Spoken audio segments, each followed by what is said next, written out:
This story was originally published on USA Today.com. Conor McGregor could face an upgraded felony charge of recklessness that increases the chance of his serving jail time and jeopardizes his ability to fight in the U.S. Or he could avoid any criminal charge with a good plea deal. That was the range of possibilities presented by three former New York prosecutors who are criminal defense attorneys and spoke to USA Today Sports about the UFC's star's legal trouble. Julie Rendelman, a former prosecutor in Brooklyn, where McGregor was charged after attacking a bus at a UFC media event Thursday, noted that people sustained injuries during the incident.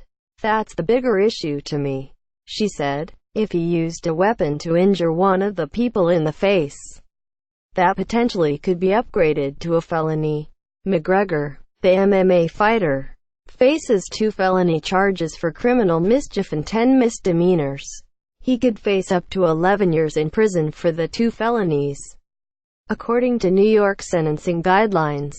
But all 3 former prosecutors said it is unlikely McGregor will serve significant, if any, jail time. "I can see him serving time," Rendelman said. "But people do crimes in Brooklyn, in any jurisdiction in New York or anywhere that are potentially worse than this, and they get deals that allow them to not go to jail."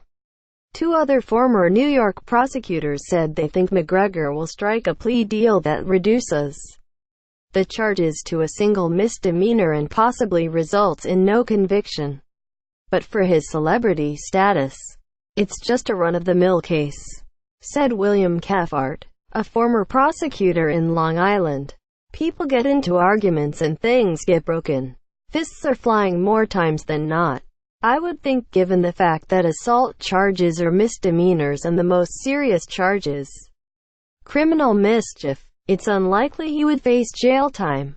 Stephen Razor, another former New York prosecutor, said the charges are generally not too serious. "The good news for McGregor is that the most serious charge is the property damage charge," he said by email. "With no prior criminal history, this will be reduced as part of a plea."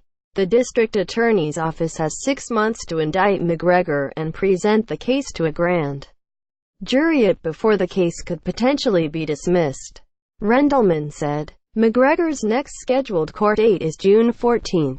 Before then, the former prosecutors say, McGregor's attorney is expected to initiate talks with the district attorney's office.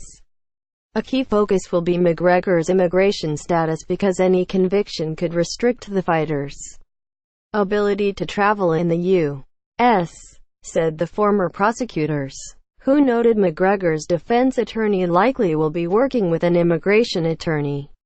Rendelman said the district attorney's office in Brooklyn generally is sensitive to immigration issues. But she also said, "Keep in mind, no one likes someone coming to Brooklyn and doing something that kind of damages the community. So that's also something they're going to take into consideration because there is some level of disrespect for him doing what he did and it was dangerous on top of everything." Razor said McGregor's celebrity status could work in the fighter's favor because he is a high-profile athlete. There is a lot of good he can do with the youth. Razor said, if the DA is smart, they'll work out a deal which will involve him giving back to the community. For more on UFC 223, check out the UFC Rumors section of the site. Josh Peter is a reporter for USA Today Sports. Follow him on Twitter at JoshLPeter11.